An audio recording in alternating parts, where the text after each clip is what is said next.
Magandang araw kaibigan! Tuloy po kayo sa Felicidad's Channel. Sa mga kwento ng buhay at pag-ibig na hinalukay sa natatagong baul ni Felicidad. Pero bago po tayo magpatuloy, huwag niyo pong kalilimutan na i-like ang video, i-subscribe ang channel, at i-click ang notification bell para lagi kayong updated sa mga parating pa na upload.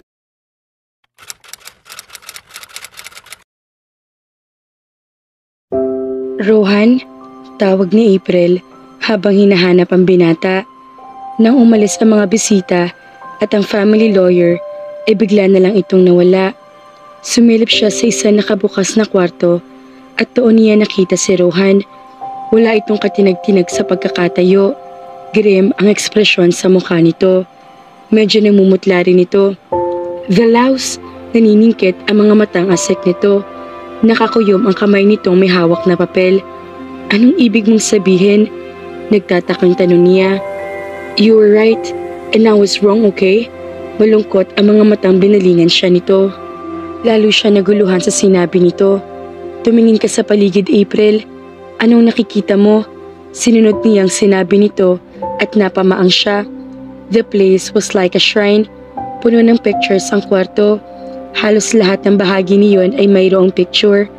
Marami roong pictures ni Rohan habang lumalaki ito. Pero ang pinakamarami ay pictures ng babae na hula niya ay ang mama nito. Tila lahat ng family photographs na nakaadorno dati sa iba't ibang parte ng bahay ay naroon. May nakapatong pang yellow roses sa dressing table. Nalalanta na mga bulaklak. How could he? Galit na sabi ni Rohan. All this time I blamed him. Ang akala ko, naniwala kong, hell, hiyaw nito. Hindi niya alam kung anong sasabihin niya o kung dapat ba siyang magsalita. Feminine ang ayos ng kwarto, kaya nahinuhan niyang iyon ang dating kwarto ng mama ni Rohan. Malinis ang kwarto na para ba nang nagdaang araw lang, may huling gumamit niyon. May nakasampay pang deep blue nightgown sa silya na nakapwesto malapit sa kama na tila ba kasusuot lang doon. May mga bote rin ng pabango at make-up sa ibabaw ng dresser. Maging ang hairbrush na nakapatong doon ay may nakakabit pang mahahabang buhok sa bristles. The room, the roses, all those framed photographs were a monument to someone who had been deeply loved. I don't understand. Nalilitong bulong niya. Neither did I. Hanggang sa nabasa ko ito, ipinakita nito sa kanya ang papel na hawak nito. I told you my father knew exactly how ill he was. Iniwan niyang sulat na ito sa abogado niya para basahin ko pagkatapos ng libing niya. If I'd bothered coming back for it, or to be forwarded on to me if I didn't, matabang na dagdag nito. Basahin mo kung gusto mo. Inihagis itong sulat sa kama. Saka naglakad palapit sa tapat ng bintana. She grimaced uncomfortably. I'm not sure that I should, Rohan. Why not? Madilim ang mukhang hinarap siya nito. Wouldn't you like to know how wrong I've been all these years? Kinuha nito sa kanyang sulat at sinimulang basahin ng malakas ang mga nakasulat doon. Pagkatapos itong basahin iyon, ay naintindihan niya ang galit nito. Tumingin ito sa kanya. Don't you see? Siya ang nagpatawad sa kasalanan ni Mama, not the other way around. Yes, she did see. Only too well.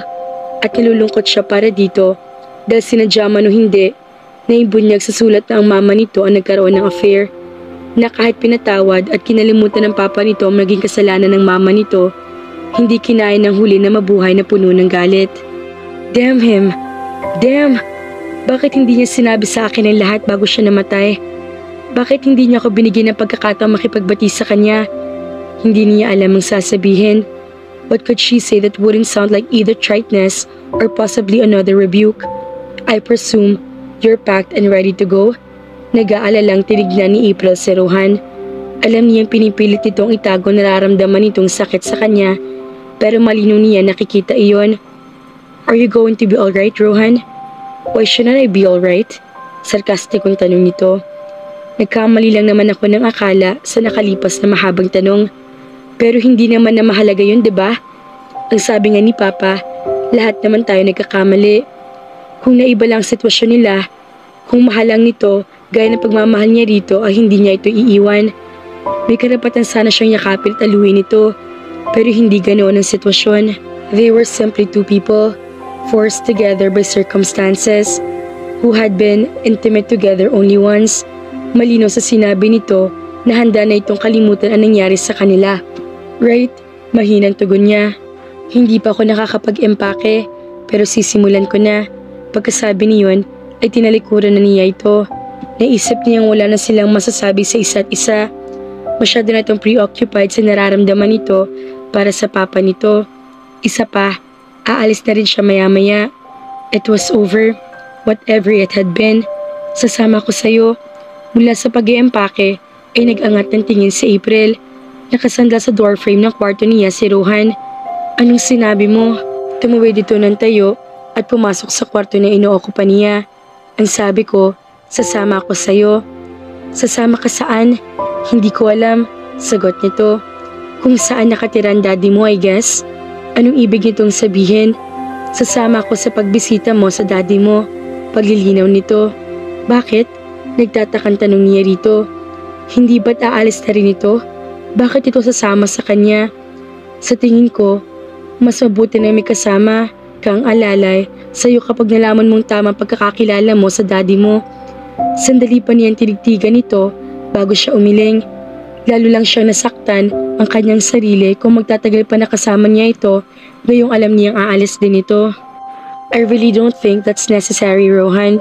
Sa Laguna nakatira ang daddy ko ngayon at mahaba ang biyahe papunta ron mula rito. At this moment, mas gusto ko pa magbiyahe ng mahaba hanggang Laguna kaysa manatili rito. Anito, it's very kind of you to offer, Rohan. You were there for me today, April. Gusto ko lang ibalik ang pabor. Let me do the same for you. Besides, kung talagang mahaba ang biyahe kagaya ng sinabi mo, I can do some of the driving for you. Dagdag pa nito bago pa siya makapagprotesta. Kaya ko naman mag-drive hanggang sa pupuntahan ko. Aniya, for God's sake, give it up, April. Tila na uubusan na ng pasensyang sabi nito. Tanggapin mo na lang na nakapagtagpo ka ng taong kasing tigas ng ulo na kagaya mo. Hindi ko tatanggihan ang alok mo dahil matigas ang ulo ko. Talaga? Pangahamon nito. Ano palang dahilan mo? Pinagsisisihan mo ba nangyari sa atin kaninang umaga? Nag-init ang mga pisngi niya. Kailangan pa ba nitong isali sa usapan ng tungkol doon? Huwag mo nang isali sa isyong tungkol sa nangyari sa atin. What issue is that? Pangungulit pa nito sa labis sa frustration niya. Na hindi mo ko kailangan samahan sa pagharap sa daddy ko. Fine, I'll just come along for the ride. Maghihintay ako sa kotse habang nakikipag-usap ka sa daddy mo. Anito saka siyang initian. He was being impossible. Nagbuga siya ng hangin, pilit na pinapakalmang salili. Laguna is probably a very nice place to visit this time of year. Sabi pa nito. She glared at him. It's nicer here. Nakabit-balikat ito. Hindi pa ako nakakarating sa Laguna. Tinitigan niya ito. Pilit hinahanap sa mukha nito ang dahilan ng pagpupumilit itong samahan siya. But he was poker-faced. Isa lang ang natitiyak niya. Determinado itong sumama sa kanya sa ayaw at sa gusto niya. So now, along with the rest of the guys in my unit who survived that last mission, I run my own business in Washington called RA Security. Pagkakwento ni Rohan kay April, mula nang manggaling sila sa bahay ng daddy niya sa Laguna, ay hindi na ito tumigil sa pagsasalita. May 30 minuto na ito nagkukwento at marami-rami nang nalalaman niya tungkol dito. Sa tingin niya, ay ginagawa nito iyon upang aliwin siya pagkatapos sa pag-uusap nila ng daddy niya. Hinayaan na niya ito na magmaneho. Sa naging pag-uusap nila ng daddy niya ay napatunayan niya ang tamang paniniwala niya tungkol dito. Kung may na-achievement siya sa pagdalaw dito, iyon ay ang kaalaman na kahanap niya ito ng katapat sa katauhan ni Gladys, ang pangalawang asawa nito. Magandang stepmom niya at mas bata na 20 taon kaysa sa daddy niya. Mukhang hindi umuubra ang pagkababaero ng daddy niya dito. Pagkatapos niya makaharap ang daddy niya, ay naging madali na para sa kanya natanggapin ang mga katangian nito, lalo na ang kahinaan nito. Matikas at gwapo pa rin ito, taglay pa rin ito ang lahat ng katangian kaya naging disastrous husband ito. Kung naging katulad lang siguro ng mama niya si Gladys sa forceful, may tiwala sa sarili at kayang habulin pang hawakan ang lalaking mahal nito, baka iba nangyari sa relasyon ng mga magulang niya. Na-disappoint man siya sa mga nakumpirma niya katangian ng daddy niya, naging matagumpay pa rin ang pagdalaw niya rito. Naalis ang pagdalo na iyon ang galit at sama ng loob na kinikimkim niya na nakaapekto ng labis sa buhay niya. Malayong malayo ang daddy niya kay Rohan na malakas at malaki ang tiwala sa sarili na nagtataglay ng mga katangian ng isang kaibig-ibig na lalaki. Dahil sa paghaharap nila ng daddy niya, napagtanto niyang hindi niya mapapayagang basta na lang mawala sa buhay niya si Rohan hanggat hindi niya nasasabi rito ang nararamdaman niya para dito. The name RA Security covers a multitude of sins. Pagkakwento pa nito, business and house security, computers too of course. Nagre-retrieve din kami ng mga nawawalang aso. Nagre-retrieve kayo ng mga nawawalang aso? Hindi makapaniwalang tanong niya. Ninisihan siya nito at nahulaan niya agad kung bakit. Ngayon lang kasi siya nag-react sa mga sinasabi nito. Well, maybe not lost dog so far. Pawi nito. Pero kung may kukuha ng serbisyo namin para gawin iyon, would probably do it. So, hindi ka naman pala badass kagaya ng gusto mong paniwalaan ng iba tungkol sa'yo. Panunodyo niya dito. Hindi ako badass. It's an American term. It means, alam ko kung anong ibig sabihin nun, April. Hindi ko nilang inaasahang maririnig ko yun mula sa'yo. Nagkabet-balikat siya. Nanonood din naman ako ng mga American TV shows, no? At nagbabasa ka rin ng mga scary vampire books. Sexy vampire books. Pagkatama niya dito. Kung pag-uusapan natin ang tungkol doon, we may as well be accurate. Oh, I'm all for accuracy. Anong ibig mong sabihin sa hindi ako badass kagaya ng gusto kong ipaniniwala sa iba tungkol sa akin? Number 1, nang ma-realize mong si Aling Might ang kumuha ng mga libro, itinama mo agad ang sitwasyon sa pamamagitan ng pagsasabi sa mga pulis na hindi naman pala nawawala mga libro.